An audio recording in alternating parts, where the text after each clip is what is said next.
similarly situated. Ibig sabihin, nasa death row din sa China for the same offenses. Ibig sabihin, may nakikita silang pattern dito at hindi raw sila titigil hanggat hindi ito ina-actionan ng pamahalaan. Sa tingin din kasi nila, Maris, nagkulang ang ating pamahalaan para sa agarang aksyon sa kaso ng ating mga kababayan. Dahil kung kailan daw huli na, kung kailan final na ang death sentence, ay saka sila nagkukumahog na dumaan sa diplomatic channels at sa iba pang pamamaraan para maisalba ang ating mga kababayan. So makakaasa tayo na itong pangyayaring ito, kung saan natuluyan ang tatlo nating kababayan, paigtingin pa ng grupong migrante ang kanilang panawagan, ang kanilang pagkilos, ang kanilang mga protesta para kalampagin ang ating pamahalaan, Maris. But of course, Ivan, hindi naman, alam naman natin na hindi naman sa huling pagkakataon lang gumawa ng paraan ang pamahalaan. Nung magmula pa lamang nung kino-convict sila or nasa hearing pa lang, hearing process pa lang, meron na tayong mga kinatawan mula dito sa Pilipinas na tumutulong sa ating mga kababayan doon ng mga abogado. So hindi ba nila inintindi yung ganun ding mga paraan, mga hakbang na ginawa ng ating pamahalaan? Correct, Maris.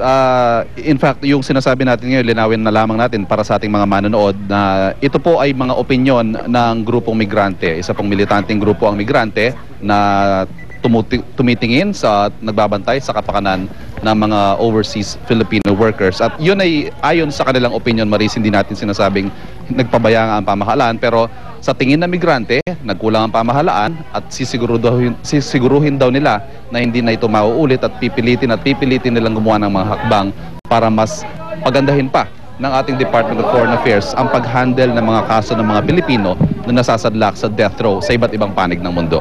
Alright, maraming salamat, Ivan Mayrina, at patuloy tayo mag-aantabay dyan sa inyong kinalalagyan dyan sa batasan sa Quezon City para nga sa pagsasalita na o pag nagbigay na ng pahayag itong kapatid ni Sally Ordinario Villanueva na si Mirasol. Samantala, sa punto pong ito, kasapin naman natin si John Consulta, nakasama si Mrs. Fredo sa Imus, Cavite. John, ano na ang latest dyan? Maris, balot na nga ngayon ng matinding lungkot at pagdadalamhati itong bahay na tinutuluyan ngayon ni Mrs. Credo dito nga sa isang bahagi ng Imus, Cavite, matapos nga malaman ang pagkamatay ng kanyang asawa. Sa mga oras na to ay hindi pa rin nga sila makapaniwala sa sinapit ng kanyang asawa, bagamat napaghandaan na nila, ginawa sila ng mga preparasyon, pero hanggang sa huli ay umaasa pa rin daw sila sa maari daw na mangyaring milagro, lupa na napakarami daw ng mga tao ang nananalangin para sa kanyang asawa at maging sa dalawang iba pang mga Pilipino na nahatulan ng kamatayan. In fact, Maris, walang antigil yung text at tawag na kanyang nakukuha mula sa mga kaanak at sa mga kaibigan, pero ang talagang inaantabayanan niya ay yung impormasyon manggagaling sa DFA. Kaya nung mating na nga itong impormasyon na pag-aanunsyo ni Vice President Binay, talagang walang salitang makakapagsalarawan na Maris doon sa matinding kalungkutang nararamdaman nitong pamilya Credo sa mga oras na ito, Maris. Oo, John, nakakausap mo si Mrs. Credo. Ano ang mga balak nilang susunod na gawing hakbang?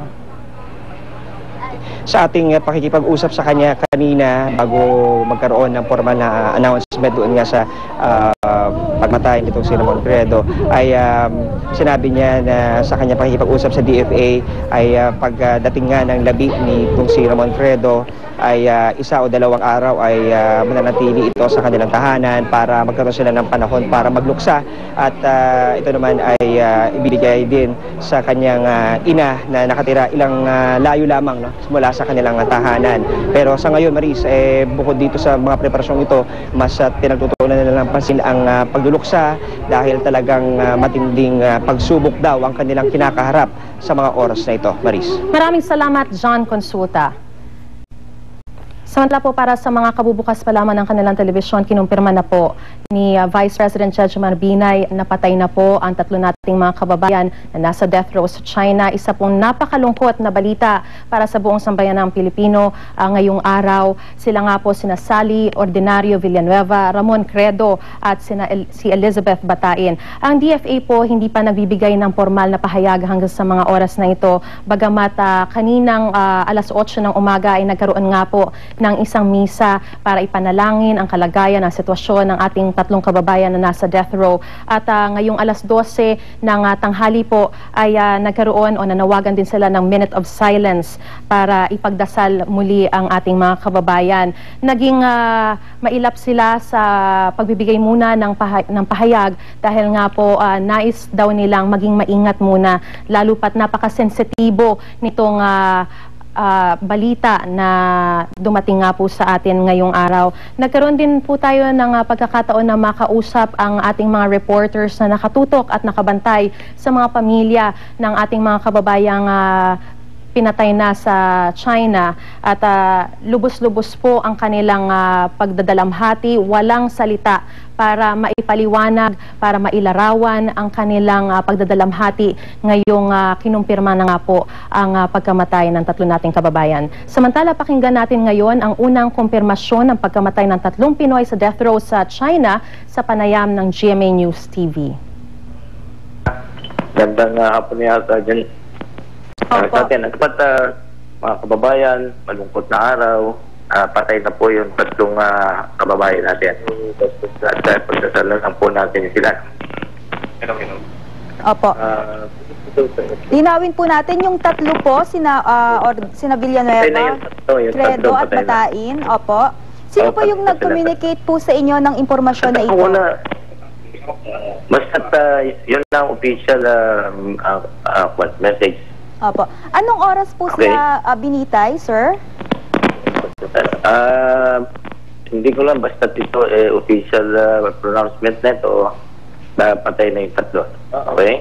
Opo. So, from here on, sir, ano na po yung plano po ng gobyerno sa mga labi po nila? Hindi ko alam. Sa aking bahagi, nandito ako sa Qatar, napamisa tayo rito.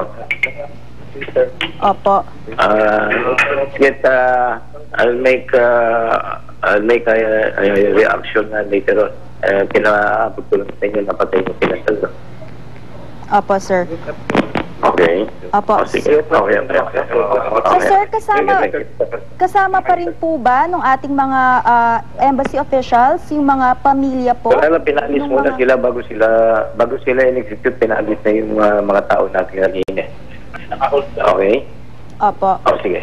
At yan nga po ang kumpirmasyon mismo ni Vice President Jejomar Binay